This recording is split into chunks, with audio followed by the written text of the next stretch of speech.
morning. My name is Lindsay Murphy, and I am the online campus pastor for the Valley Troy. As we head into a whole new year, I want to encourage you to do a few things that are going to make this year one of the best. The first is like the Valley Troy page. You can simply click the thumbs up on the main page, and you will get notified then every time we go live. Not just on Sundays, but any other time throughout the week that we go live. The second thing I want you to do this morning is share. Why do we share? Well, we all know what social media is like. We all have faced some of those dark posts or those posts that frustrate us. By sharing posts like this message today, as well as things that we post throughout the week, you are spreading hope and encouragement in places that feel very dark and lonely. Don't we all want that, especially as we enter into a new year? So how do you share? Well, the first thing you need to do is click the little arrow at the bottom of your screen. By clicking the arrow at the bottom of your screen, you can either share directly to your story, you can share directly to your page, or you can share directly to someone specific that needs hope and encouragement today. So if you share this morning's message, why don't you comment below and let our hosts know that you're sharing. Oh, that's it. There are hosts that are here with you this morning, and they love to hear from you. In fact, I'm one of them, and I enjoy when you all jump on and let me know where you're watching from, what your thoughts are, or even if you need prayer. So don't forget to let your host know that you're watching. Let's go to the Father this morning. Jesus, we just come to you, and we just come thankful. We just come with thankful hearts that we don't know what's ahead, but we know that you're a big God that can handle anything this new year might bring. And before we even enter this year, God, we just spend time at your feet this morning, and we just surrender our lives. We surrender our hearts. We just want to set this reminder and precedent that no matter what we face, Lord, that we can bring those battles to you and lay them at your feet and trust them in your hands.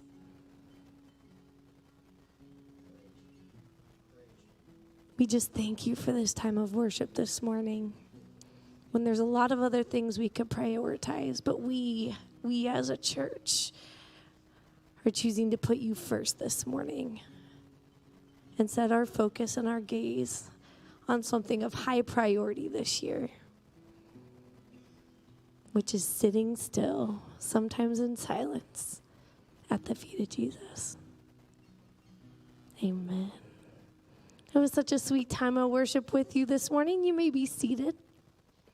Cool. Thanks, Shelly. My name is Mark. I'm one of the pastors here. And I am Jessica Zawalik, Connections and Discipleship Director. Cool. So, hey, a couple of things. Actually, we have a bazillion things going on around here. We're only going to hit on a few today. Go to our website, thevalley.church. Go to our app if you haven't downloaded that from your favorite app store.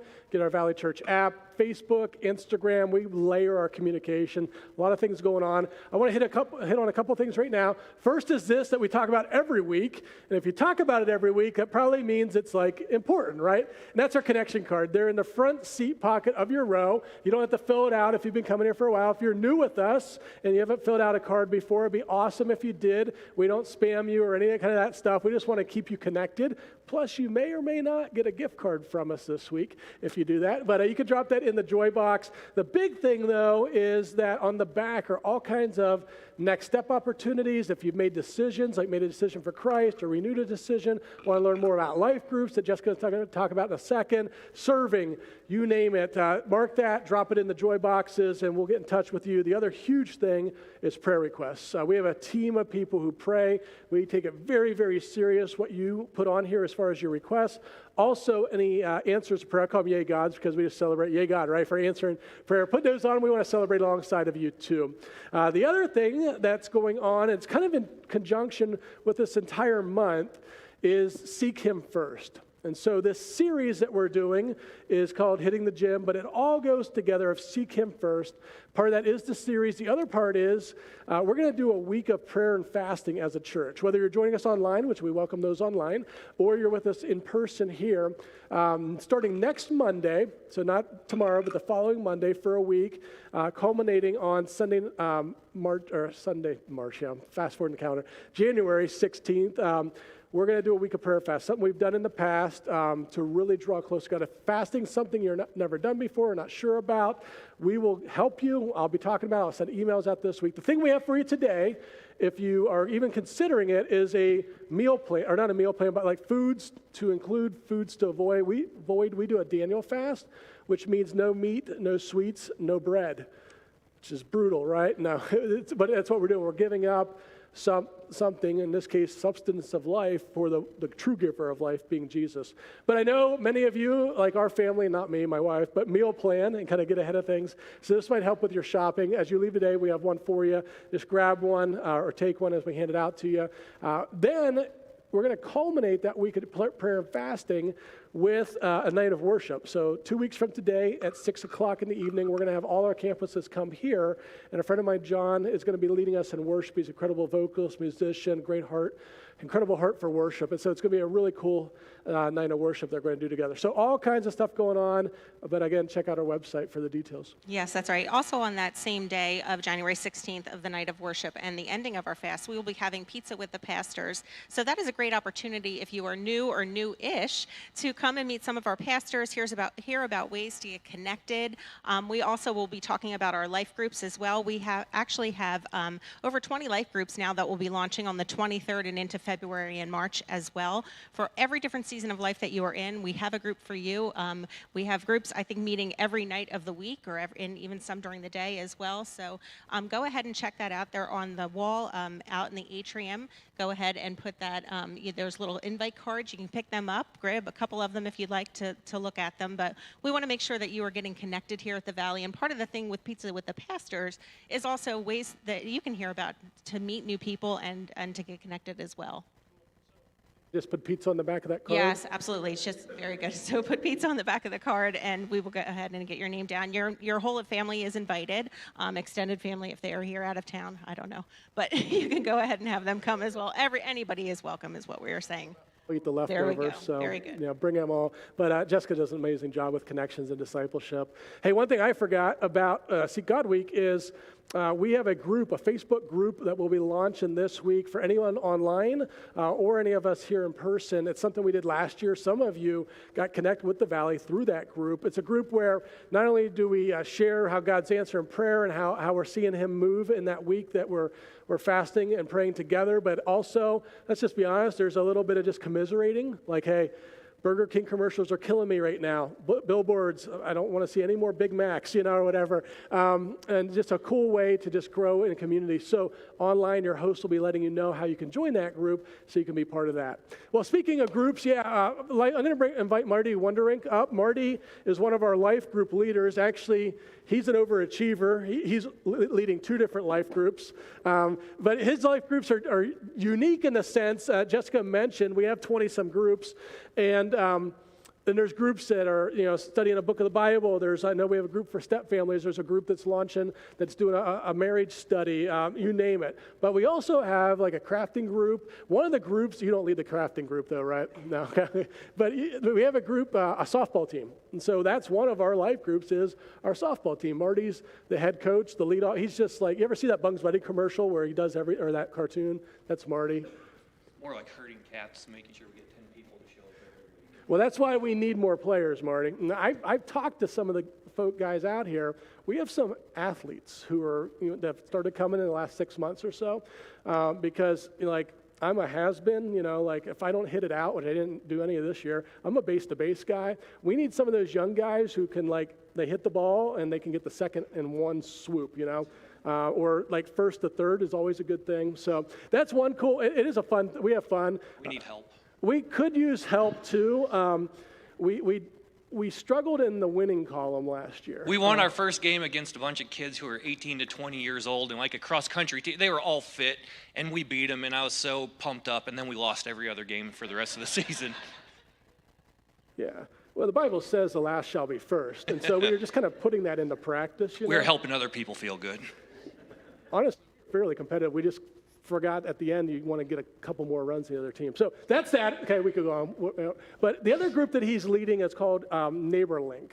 And this is the one I want to lean into quite a bit. Neighbor Link is something that a guy by the name of Bill Lutz, who's involved in the community, he's a nonprofit leader of New Path. But I remember him mentioning this to me like a year plus ago, and I was like, Bill, this is a brilliant idea. It's essentially a website where people can go on and put a need. It could be, I think of it like this, my grandmother, maybe she's watching, but she's 89, lives on her own. Well, changing a light bulb, I don't want my grandmother on the ladder doing it, right? And so things like that. We're not talking like, putting a new roof on or putting a sprinkler system in the backyard. Bill kind of funnels what comes through. But so you guys got involved with this group. You're leading it, and you've done some projects. So share about maybe the last one or a couple. So, and again, it's up on the screen. It's exactly what it says. It links neighbors together, right? So there's people who have a need and people who have the skills to be able to fulfill that need, and basically it just puts us together. Just last week, there was a lady who, she was 71 or 77, I don't remember, but she had COVID the first December. She got COVID, and she's been struggling with it ever since. But she had some honeysuckle that was overtaking the parking area of her house, and she couldn't get out and do it again. She's 70 years old, not feeling well.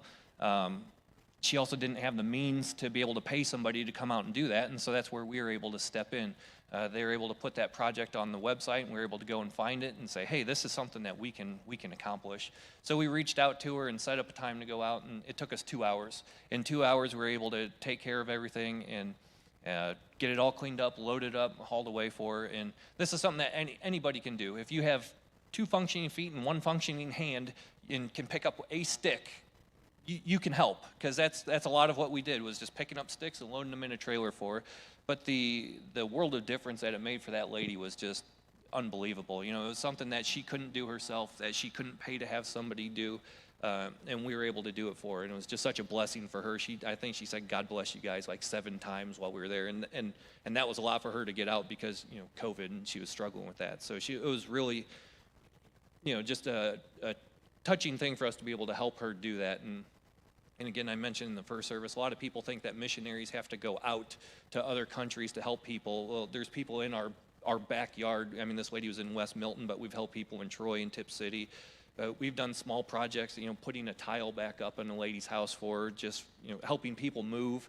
I mean, it's just simple things like that where, we have the people and we have the abilities to do it. There's some of them take more skills than others. There's some painting projects. There are some bigger projects of, helping people put floors in or patching a roof. And that's where I reach out to the group, and I do it through email. So this isn't something where you have to help every single project. If you're available once, if you say, I don't like pulling my own weeds, I'm not pulling someone else's, that's fine. But if you know how to, replace a toilet or fix a leaking toilet or something, and that project comes up, you might say, hey, yeah, I can help with this one. Great. And then, if you get tired of hearing from me, you can just put my email straight to your spam folder if you want. But, that's what we do, is just reach out when a need comes up, see who's available to help, and then try and fill that need. So Again, you've heard me say it if you attend here regularly. We don't just sing and talk about things of Jesus. We're going to do things that Jesus told us to do. John 13:35 says that, how will the world know you're my disciples? It's not rocket science. It's by how you love one another. And so each week, as we're relaunching the groups here in January, and of course Alpha is going to be kicking off next week, we're going to highlight different ones. But Marty was gracious to come up and share today, and I got thinking, like some of us maybe, like, book of the Bible might be a little too intimidating. You've never done groups before, like, man, and I get it, right? I remember the first time I did one, I'm like, what's this going to be about? So, but for some of us, maybe like this is perfect. Like, hey, I'm not sure if I want to get in a group yet and dive into whatever, but man, I can pull weeds, I can help put a tile back on, I can change a light bulb, I can help even, maybe some of you just, God's gifted you with the ability to do some of that stuff on a higher level. Hey, if it interests you, put Neighbor Link or just Neighbor on the back of that connection card, drop it in there. It's also just a great way to friends, right? I mean, that's part of what doing life's about, is getting, whatever group we have. Same with softball. I mean, we jokingly, but we're also serious. We all want to win more. So no, Hate losing. but no, I just know I have met numerous young guys around here who, I think a couple of them even played some high school and college ball. We could definitely use that. But so anyhow, would you just join me in thanking Marty for coming up and sharing today? Really cool. Thank you so much. Appreciate it. And thank you for being a church that just loves people and cares for other people. Well, hey, we are kicking off a new series today. So before we do that, check out this video that will tell you more about it. And then I'll be back here to kick off week 1.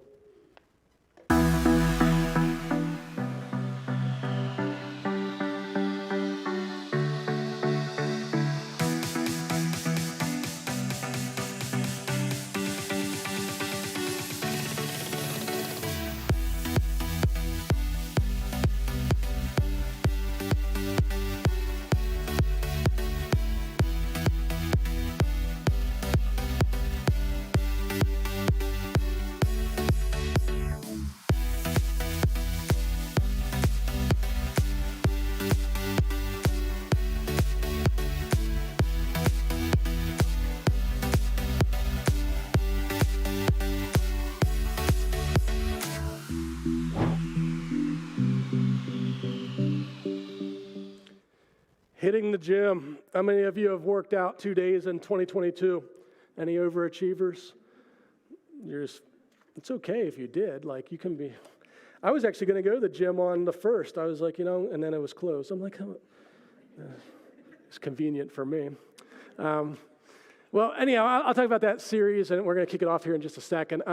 Hey, first thing before we do that, so Christmas Eve, talking about a church that just loves the community and serves others. We said that if you're here Christmas Eve, that 100% of what we receive Christmas Eve, whether it's people online or people who are here physically, goes out. That's a thing we do every Christmas Eve. Not a penny stays here. We partnered with a nonprofit agency in Shelby County, and we had another one here in Miami County that's just helping people with going through food insecurity, just helping people who are hurting.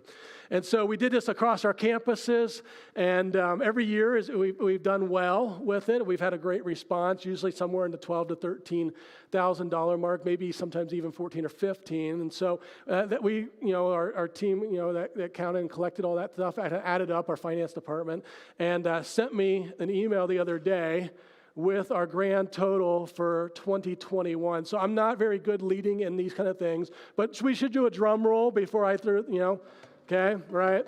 You guys are wide awake, I can tell, okay, good to go, okay?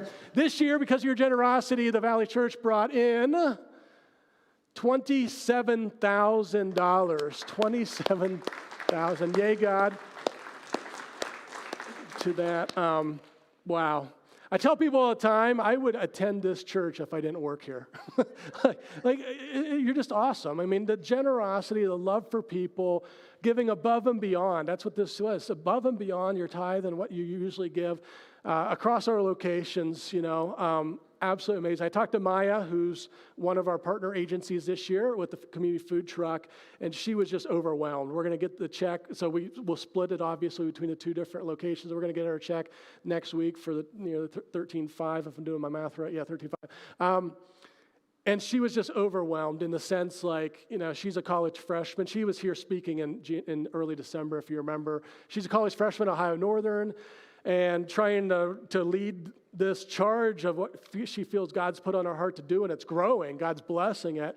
But because she's at school now full time, it's really hard to raise the financial support. She can't be in churches and do that kind of thing. And she was just beyond ecstatic to know that not only because of your generosity can she continue to feed and get these boxes filled, and she's really partnered with one of these with one of the apartment complexes. I don't know if you ever follow the community food truck on Facebook or Instagram. You should if you don't. But they did the Christmas gifts this year and all that kind of stuff, and they're building relationships. And she has big dreams. I mean, she's a big dream. And so this is going to allow her. Just wanted to let you know, your generosity is allowing her to follow these dreams. And I have no doubt in my mind that there's going to be people whose physical needs are going to be met, that they're going to realize someone cares about me. Someone loves me. Like someone's thinking about me to make sure a box is filled with food. And again, I have no doubt that someday in eternity, we're going to bump into people and who are going to say, thank you for giving to this, and then they're going to share their story, how it led to them saying yes to Jesus. And it could be families, it could be generations that are changed. Never underestimate. And here's what I would encourage us to be praying. Yeah, it's phenomenal to do this, but don't stop the prayers. Let's be praying now for the people who step outside here. I noticed this morning it's empty again. It was filled yesterday. Who are grabbing that food. Be praying for them. Be praying for those kids that are taking advantage of these opportunities. Same with the agency in Shelby County as they're helping these families going through a lot of hard situations. That not only would they know the love of others, but they would know the love of Jesus. We just keep praying. Same with those kids who got the Operation Shoe Boxes. Just keep praying, keep praying, keep praying. God will show up in incredible ways. One other quick update before I dive into the sermon with student ministry. A couple weeks ago, Keon was up here and let us know that he resigned his position and he's pursuing other opportunities. He was our student pastor. And so Jess and I, this has been a busy Christmas season for us now. The last couple of weeks, we've been working quite a bit of making sure that our students are in a great position. Many of you have only seen me in this position, but the first 15 years of my professional life was working with teenagers. I was a high school science teacher, and then I was a youth pastor for quite a while. And so the bottom line is teenagers are awesome. I love hanging out with teens. You'll find me some mornings over there for a little bit just because it's fun. I was trying to convince one of the kids today to grow a mullet, and so his girlfriend wasn't thinking that I could tell she wanted me to leave. But anyhow, and so huge deal to us. It was a packed house in there today. I was so encouraged. Caleb Ingram, thank you, good grief, okay, is speaking in there today. So and Caleb and Morgan are still going to be doing worship. So they're actually doing rehearsal later today. We're going to have youth band going forward. I believe the best is yet. I don't just believe. I know the best is yet to come in our student ministry. I will say, as so many of you, even the last 2 weeks, as Jess, my wife, has reached out about serving or helping. Thank you for those who have said yes. Maybe some of you are here today and you're like, that might be an area that I'd like to serve in or give it a shot. Even a test drive saying, hey, from now until May or even shorter, I don't care. But just I'd like to give it a shot, maybe once a week or once a month or twice a month. I don't do this often. Maybe once or twice a year we say, hey, we have a need. All right, I'm doing it now. We have a need. We could use, I saw several new faces over there this morning, which are awesome. But if I'm not guilting you or saying you got to, but if that's an area that you'd maybe like to consider, we are very specific on positions. Like you could just come in and hang out. Maybe you could be a small group leader. Maybe you could help with check-in as they're checking in on the iPads. Maybe it's helping with worship, or maybe it's helping with the snack bar or whatever. Just be praying about that, thinking about that, and be praying for our students and families as we go forward. But I'm between the Merglers doing Crowded House and the Ingrams doing worship, and I'm talking with some other people about teaching team. We're going to do live preaching in there, by the way. We're not just going to throw videos on. Sometimes that happens in interim phases. That's not how we operate around here. So this is some just updates for you to know going forward. It's a huge deal. Jess and I have put a lot of time in the last 2 weeks to make sure that come January 2nd, when I promised that January 2nd we would be strong, we are, okay? And we want to just keep going forward. So thank you, because so many of you have stepped up and helped. So this series is called Hitting the Gym, and it's in the new year, right? We kind of have these goals or resolutions. One's the gym. One's I'm going to eat better. One's I'm going to be a nicer person. I'm going to control my temper more. I'm going to start reading the Bible. I'm going to start coming to church more. I'm going to start being more generous, right? I mean, we all kind of, I think, some of us write them down. Some of us have them in our head. Some of us already are waiting. Just now we're set on 2023. We're like, that's when it's going to, right? We're like, yeah, that was good in theory, but now I'm going to move on, right? And so, but as we were planning this series out, months ago, we said, so often we talk about the physical things, which are very important, right? To be healthy is a very important thing. But what about spiritual disciplines? What about spiritual habits? Do we set goals? Or do we look at them as just a goal versus, is this a habit we want to create in our life? Is this something that we want to make a difference in our life? And so the question would be, I think, is what is a spiritual discipline? Now, as I sometimes do to you, I'm not going to answer that question right now. But I want you to keep that in your mind. What is a spiritual discipline? Well, here's what I know about spiritual disciplines. Anyone can do them. You don't have to be like 35 and older to put spiritual disciplines or practices in your life. You don't have to have been following Jesus for a long time. In fact, you could be very new. You could even be still seeking out the faith and just hungry for something more. In fact, that leads me into the second thing is what is a spiritual discipline or who can participate? It's those who are hungry. Are you hungry for more of God in 2022? Are you hungry to hear him more? Have you thought about that even? Have I thought about that? Of how could my relationship with Christ change for the better? How could I be more loving? How could I be more generous? How could I pursue him more? How could I experience him more in my life? In fact, the psalmist, David says this in Psalm 42. He says, as the deer pants for streams of water, so my soul pants for you, O God. My soul thirsts for the living God. When can I go and meet with God? Is that me? On January 2nd, 2022. Think of the imagery here. We've all think of a deer panting for streams of water. We all know what it's like on a hot day to be parched, right? And I remember those times, especially with sports, right? Like one drop of Gatorade will make my life happy, right? You're just so thirsty. And he's talking about here do we have that same hunger and thirst after God? Or is it just another thing we add on to our life? Is our faith or even considering faith just kind of something else? When we do work, we do school, we do activities, we do extracurriculars, we do all these, and then, God's there too. Or is that what we hunger for?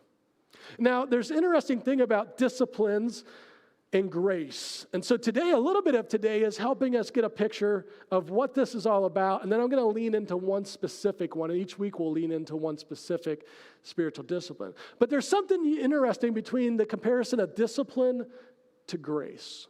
Because spiritual disciplines are all, and you'll hear me say this a lot in the next 20 minutes or so, are all about encounters of grace. See, grace is a gift thing. Grace is something that we can't earn. It's not something that we do. It's something that God gives. It's a gift, the best way to say it. It's a gift, okay? But then so that's kind of the spiritual side. But then on the discipline side, that takes effort, doesn't it? When I say the word discipline, not even in a church setting or a biblical setting, but when I say discipline, I'm guessing the first thing that does not come to mind is lack of effort, right? When I say discipline, you don't think, well, lazy. When I say discipline, you don't think, well, takes work, right? Of course it does. And so you're dealing with these two dichotomies when we talk about spiritual discipline. We're dealing with the spiritual side, which is God, and it's his grace that we can't earn, we can't do anything to get more of.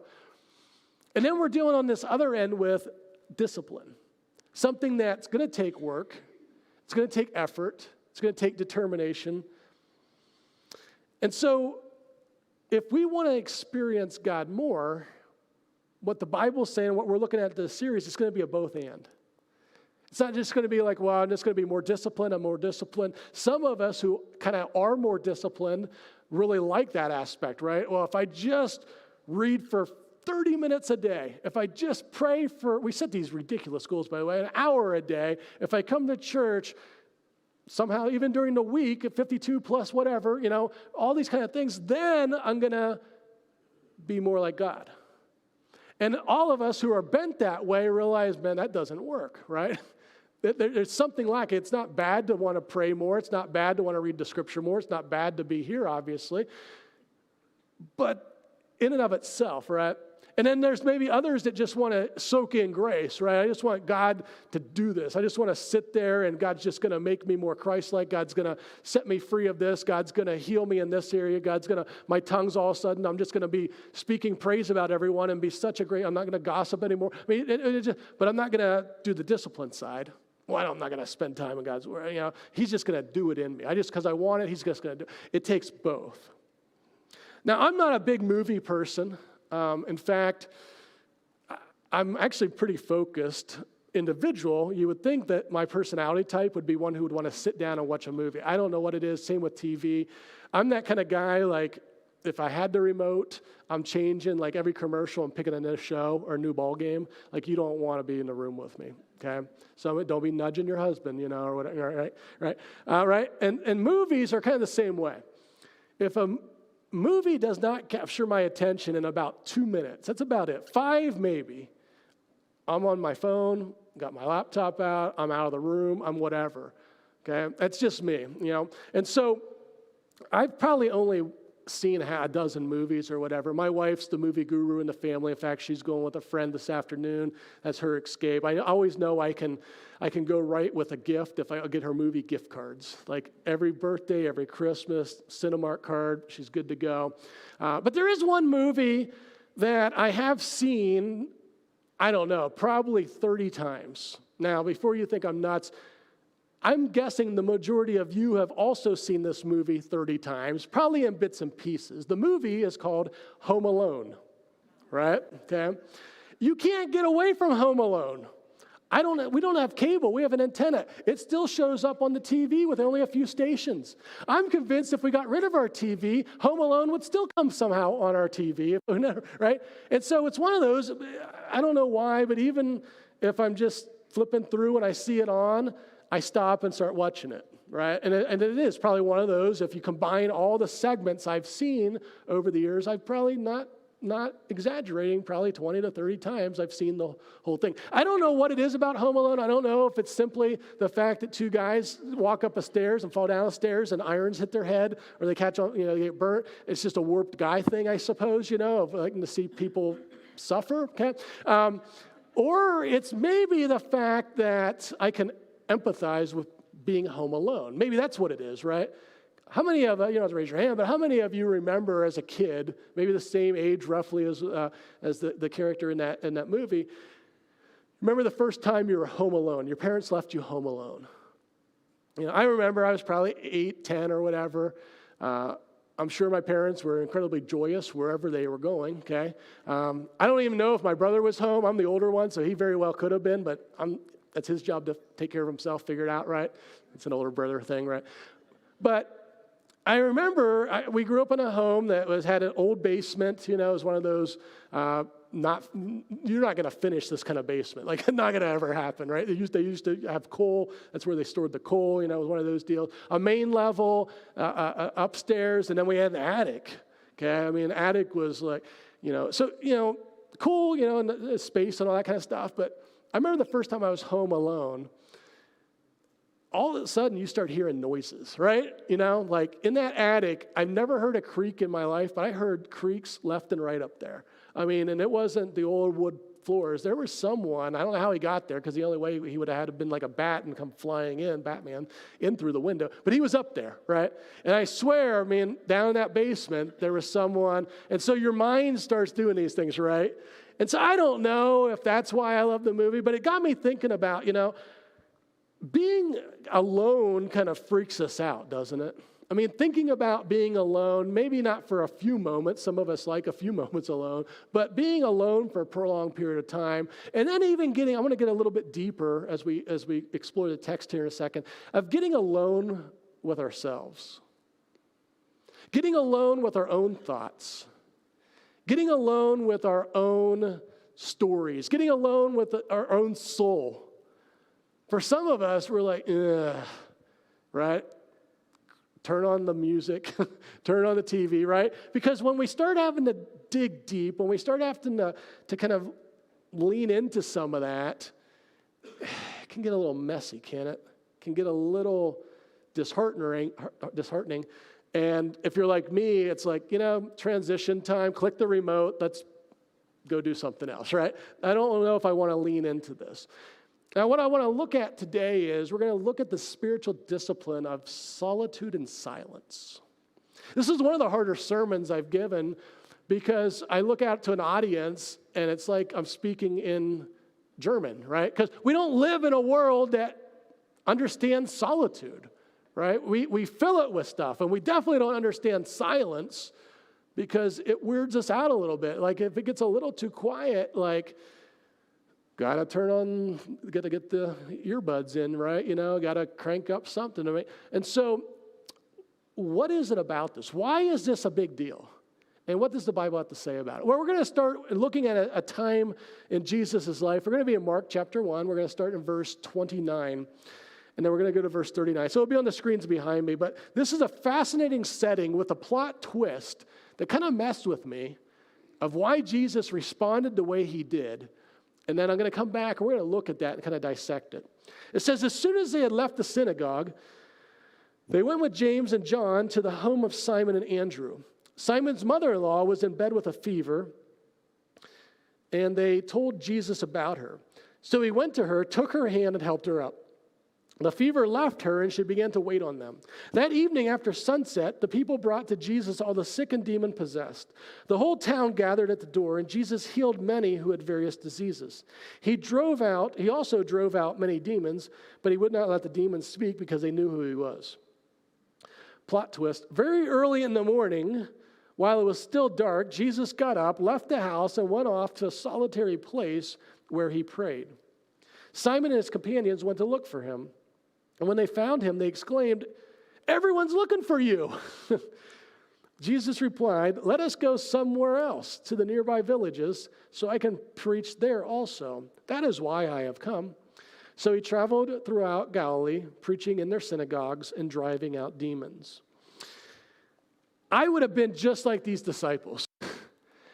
Look at what's going on here. By this time in Jesus' ministry, he was in rock star status in the sense like everyone knew, the word had spread, crowds, it says here that everyone in the town was there.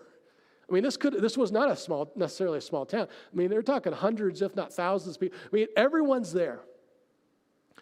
He's healing people. He's setting people free.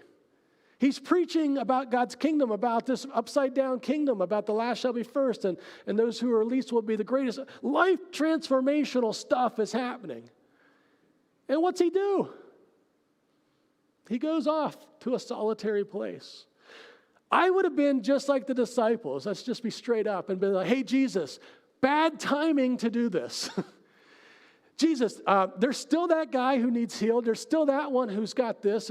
She's still, and these people are still wanting to hear from you. They're still wanting to experience your healing. They're still wanting to hear the power that you preach. Jesus, this is not a good time. You can take a break some other time. You can disappear some other time. And that's what hey, Jesus, like, this is hilarious too. Like, Jesus didn't know this. Everyone's looking for him. Just in case he forgot, just in case he didn't hear the crowds everywhere, in case he didn't see people trying to track him down. We see in Scripture that, man, they would jump in boats. They would do whatever they could, right? And let's be honest, you would too. I would too if I could encounter Jesus. By the way, that hasn't changed. But what is he doing? But then I started thinking about Jesus, and I started thinking about in the Gospels, the first four books of the New Testament, Matthew, Mark, Luke, and John. This is not a random Jesus thing. This isn't like an anomaly of like, well, this is the only time Jesus has ever done this. In fact, I just jotted down a few that came to mind pretty quick. In Matthew 4, we see that he spent 40 days alone in the wilderness before he started his ministry. We see that in Luke 5, he withdrew after healing the leper. After he healed this person of leprosy, he withdrew. Luke 6, the night before he chose the 12 disciples, he was alone. The Bible tells us he was alone on a desert hill on the outskirts of town. Matthew 14, after hearing the news about his cousin John the Baptist being beheaded, it says he withdrew to a solitary and silent place. Matthew 26, one that probably a lot of us are familiar with, the Garden of Gethsemane, shortly before he was to die for you and me. He spent alone in the garden with the Father. And that's just a few that come to mind. There's numerous others. In fact, if you were to go through just as a study and start reading Matthew, Mark, Luke, and John, and then look specifically for the times that Jesus withdrew or went into solitude or went into silence, you would actually be really surprised. He does it a lot. Now, it makes you think like, okay, why would he do this? Why did he do it here in the passage we looked at earlier? Why does he do this so often? What's the big deal about silence? What's the big deal about solitude? Why did Jesus need it? Let's just be straight up, right? Good rule of thumb in life is if Jesus did it, if Jesus needed it, we probably do too. Sarcasm. We do need to do that too. So what is going on? Now, before we look at that, came across this story, actually was shared with me. It's about these monks. These are monks who live at a remote monastery deep in the woods, and they follow this really rigid vow of silence. In fact, this vow can only be broken once a year on Christmas by one monk. That monk could then only speak one sentence each year at Christmas. One Christmas, Brother Thomas had his turn to speak, and he said, "I love the delightful mashed potatoes we have every year with the Christmas roast." Then he sat down. Silence ensued for another 365 days. The next Christmas, Brother Michael got his turn, and he said, "I think the mashed potatoes are lumpy, and I truly despise them." Once again, silence ensued for another 365 days. The following Christmas, Brother Paul rose and said, "I am fed up with this constant bickering." I told you, if you can't handle those jokes, this is the wrong church for you, okay? Right? Silence, what is it about silence? What is it about solitude? Now, I have this friend of mine, he's a counselor. He's someone I've seen off and on, probably over a year, or 10 years or more, probably 15, he's a coach to me. He offers incredible counsel because that's what he does for a living. He is really wise. He's a follower of Jesus. And so there's times in my life when my biggest thing is I can work way too much. I can become so achieving. I can become so focused on the next thing and all that kind of stuff. And he's challenged me over the years to become excellent at silence, to become excellent at solitude, to become excellent, this is really hard, at being still. So he kept in, it's always terrible when pastors or anyone do this. He used a Bible verse that makes sense. He said there's this Bible verse, and he was being sarcastic with me, called Psalm 46:10. And it says this, it says, "Be still and know that I am God." Be still and know that I am God. And so his challenge is, he said, "Mark, this is going to be really hard for you." He said, "You want to be excellent at everything." He said, why don't you set a goal that you become excellent at being still?" I'm like, "You're nuts, okay?" Like, I want to change the topic, but he's got me on the hook, right? He said, "Here's what you should do." He said, "You should go get one of those hourglass things. And no, you don't have to get the hour one because that's not good." He said, "You should get like a 30-minute one. And you should set it on your desk. And you should flip it over. And for 30 minutes, be still and know that he is God. Don't pull out your phone. In fact, probably put it in another room or turn it off. Don't have your laptop there. Don't open up your Bible." I mean, he's like, "Be still." Now, he's been telling me this for years, and because I'm a stubborn idiot, okay, I just was like, yeah. But then God really here's the deal, by the way, with pastors. If pastors speak about what they struggle with, you don't really run out of material, okay? And so God challenged me as I'm working on this sermon the last couple of weeks. You know what? It's time. It's time to be still. It's time to follow this godly counsel. And so I do what anyone does. I went on Amazon and I purchased the following. It arrived 5 minutes after I purchased it. Well, maybe a few hours later or a day. And you can hold me accountable. I'm doing it. I'm going to do it. I got a 30-minute one. God convicted me on the 15-minute one. He said, "You can do better." Okay. They do sell like 10 and 15-minute ones. Now, the thought of this actually does make my skin crawl a smidge, or at least kind of weirds me out a little bit. But to be still. I'm going to do it this week. And I'm looking at my calendar. It's a full week, right? And your calendar is a full week, right? And kids are back in school, and that's a good thing in some ways, but it's also like, now I was talking to someone earlier this morning, right? There's practices are back on the schedule and all these extracurriculars, so be still and know that I am God. So often I think that we believe that solitude is all about a place. And it is good to have a place to go.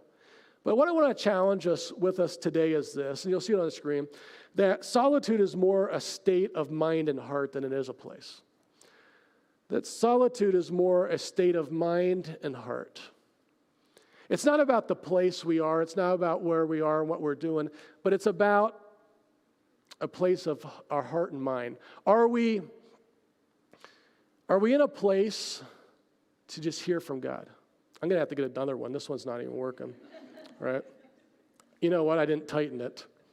That's why Marty doesn't call me to do these projects, okay? There we go, okay? I can pull weeds, that's about it. But this solitude is all about our heart. It's all about, here's the deal. It's about putting ourselves in a position to hear from God. In fact, to hear from what I would term as the divine whisperer.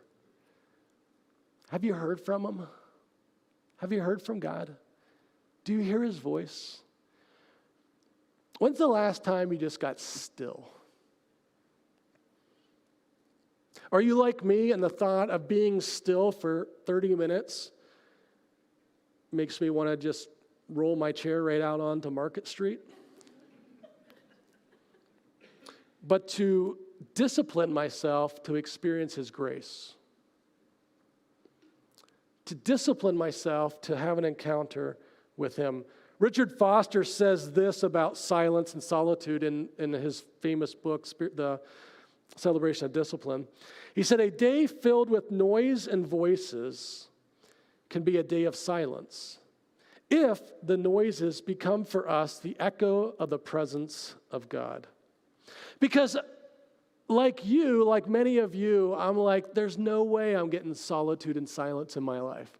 You've been to my house lately, right? Right? Some of you are like, and he's challenging and saying, hey, it's not about that there's no noise necessarily. It's not that that's not people running around. I think I would say, if you can find and go off, that's part of it. Go off and find the places.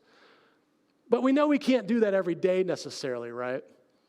Have you ever thought about that in the midst of kids running through the house, in the midst of voices, in the midst of whatever? Have you ever thought that God's still in the midst of that?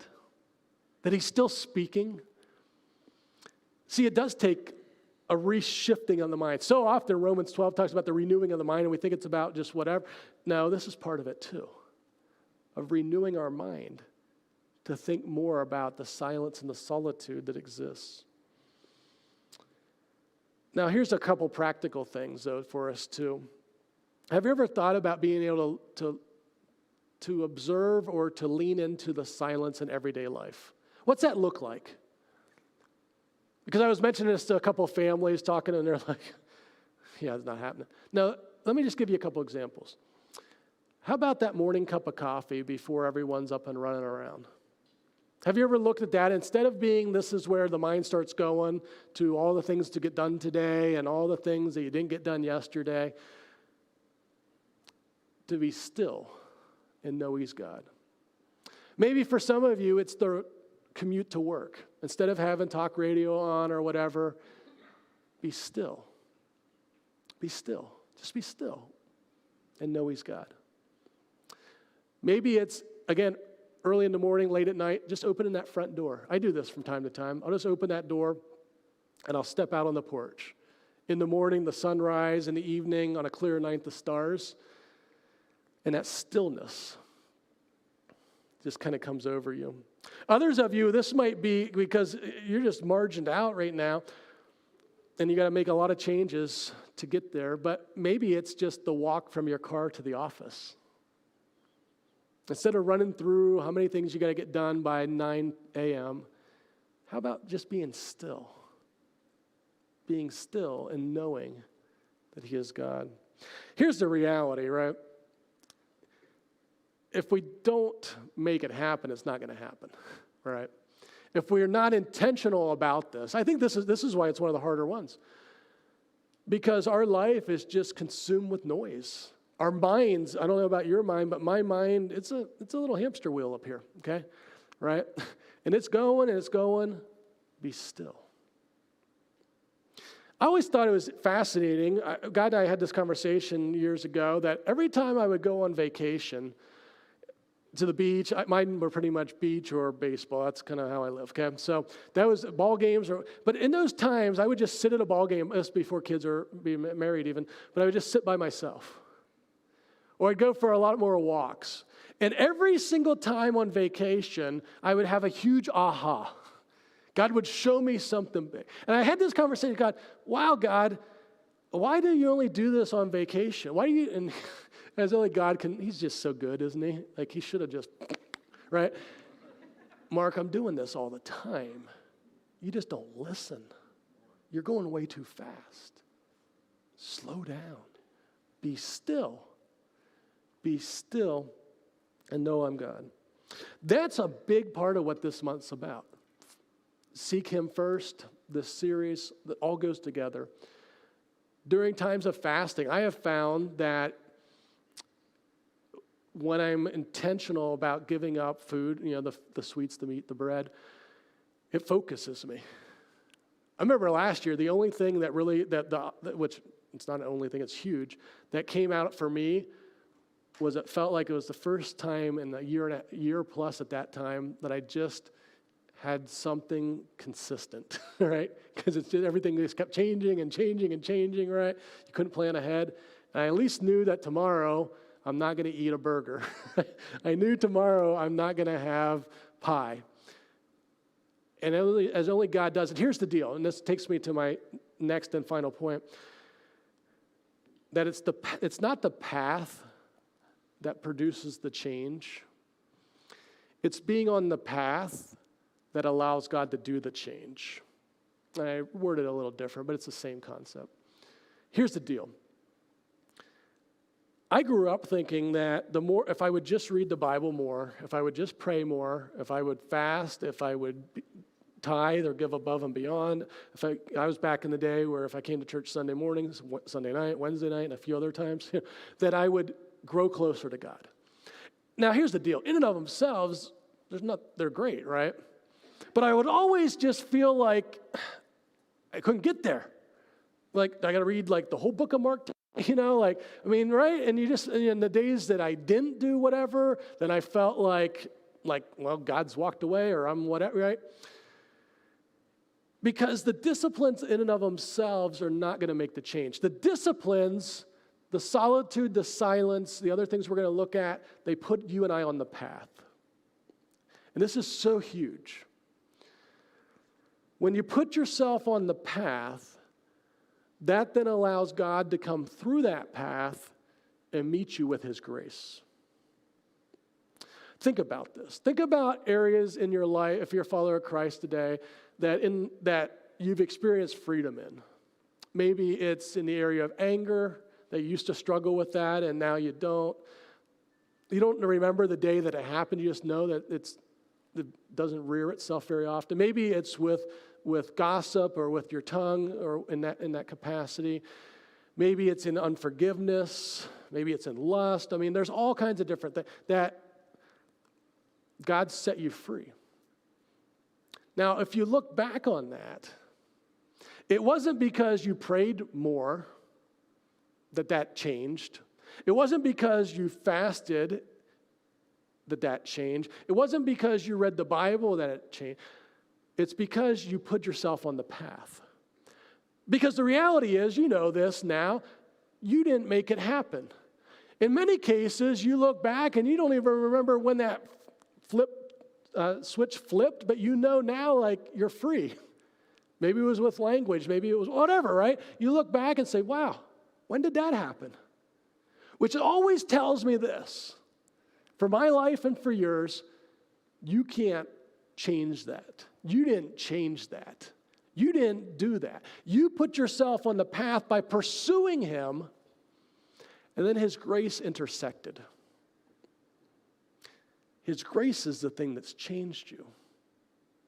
Now, here's the reality, though. This is common sense. If you don't put yourself on the path, you'll never collide with his grace. That's why this is vital. This is why we need to be still. And I know I've joked about it, but I am dead serious that I have to lean into this. I need it. My wife will tell you she gets concerned about every 2 weeks with me. Am I going to work way too much? Am I getting off the rails again? It's a concern for her, and it's rightfully so. Be still and know that I am God.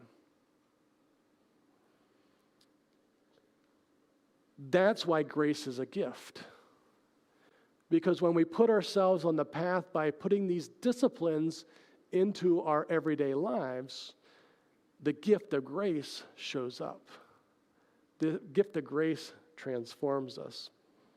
And it's my last statement here, and then we're going to receive communion. But that grace is a gift of power unleashed in our lives. Do you want power in your life? Do you want to be set free? Do you want healing? Do you want to see the resurrected power of Jesus, not just something you read in the Bible, but something that changes your life? Well, then you got to get on the path. We have to. This isn't, it's optional. No. You and I will never experience the resurrected power of grace if we don't put these disciplines into our life. The discipline is not the thing, it's a means into the end.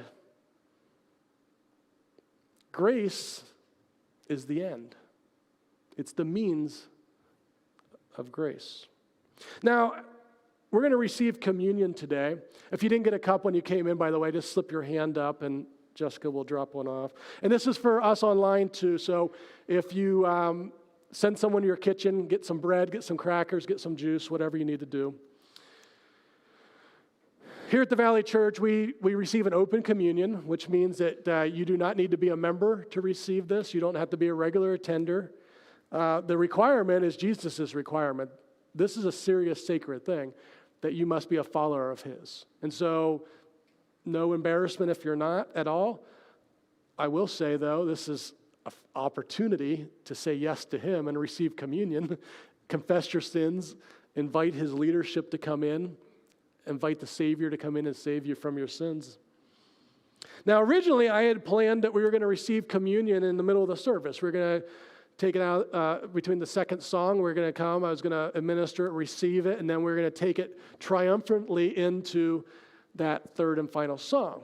But as I was finishing up the sermon, again, in that stillness of his voice, because I had quieted myself in that moment, God said to me, hey, that's not the best way to do that today. You're preaching on silence and solitude, but yet we're going to receive communion and then sing while we're doing it. He didn't say it this way, but he's like, come on, silly, like we can. No, he said, we need to receive this in silence. And I objected to God because I'm stupid like that. I said, God, man, there's people online. It's going to be weird online for it to be quiet. You know, that's like a rule of thumb online. You can't have dead silence, dead space. And like, it's going to get weird in here because like, it's going to be really awkward and quiet. And he's like, that's okay. That's okay. And we did it first service, and it was pretty cool. And so here's what we're going to do. I'm just going to preside over it. In other words, I'm going to just set it up. You receive that when you're ready. We're not going to receive it together. And so I'm going to set it up. I'm going to pray, and then I'm going to step away and give you moments of silence, just to be still. Just to be still. Just to be still and him remind you that he's God. He hasn't abdicated his throne. He's still there. And most importantly, he wants his grace to intersect the path.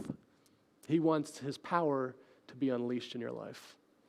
On the night that Jesus was betrayed, he was reclining with his disciples in an upper room, and he held the bread out in front of him, and he said, this represents my body, which is going to be broken for you. In the same way, he took the juice, and he said, this represents the blood, my blood, that's going to be shed for the forgiveness of sins. This is going to usher in the new covenant. I'm going to be the final atoning sacrifice. Back when Abraham took Isaac up on that hill and I provided a ram, this time I'm going to be the lamb.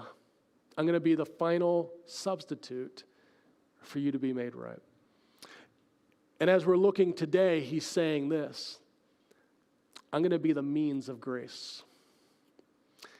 This, and remembering this, is why you can see power unleashed in your life.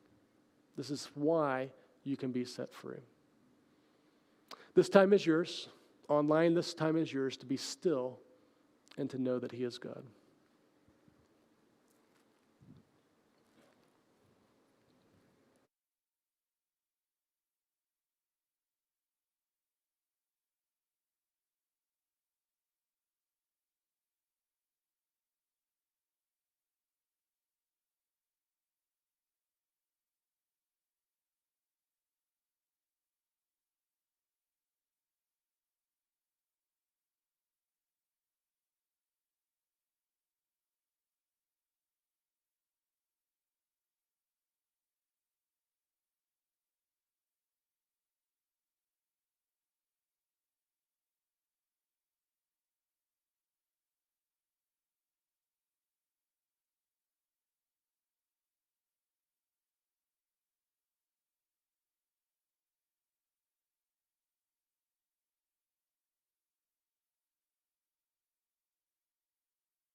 Jesus, thank you for modeling to us what silence and solitude look like and why it's so important.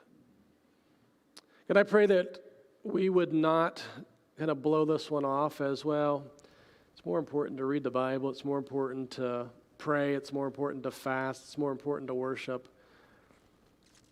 But that you would nudge and remind us of the words of Jesus himself, who said, I only do what the Father tells me to do. I only say what the Father tells me to say. I only go where the Father tells me to go. And that would really rock us to realize the only way we live in that is that we are silent before you so that we hear your voice. So God, show us what that looks like for each of us. I pray that we would give ourselves grace too as we receive yours. That if this week we start to look at the walk from the car to the office through a different lens, or our morning cup of coffee, or a few times we open the front door at 10 o'clock at night and soak in your presence, that's a step in the right direction. And God, I ask that you would, as you always do, fulfill your promise that as we still ourselves before you, you will reveal yourself to us, because that's your promise to us. God, thank you for being here in this place, as you always are. In Jesus' name, amen. Hey, if you need prayer, there's going to be people up here who would love to pray with you. Don't forget, as you leave, grab one of those things of the food. We're going to talk about that throughout the week, going into next week. And be blessed. And then finally, Happy New Year. We'll see you next week. Valley Troy, it has been amazing being with you today. Now, before we leave and you head off to your day and I head off to mine, I want you to know a few things. The first is, if you were new with us today, I want you to text NEW to 937-358-6565 so that we can connect and get to know one another. If you need prayer, not just today, but maybe even throughout this week, you can also text the word prayer to 937-358-6565. And we have a team of people who will pray along with you. Oh, and don't forget to share the praise reports too. We love those moments when God has broken in and answered prayer, maybe even unexpectedly. So make sure you share those too.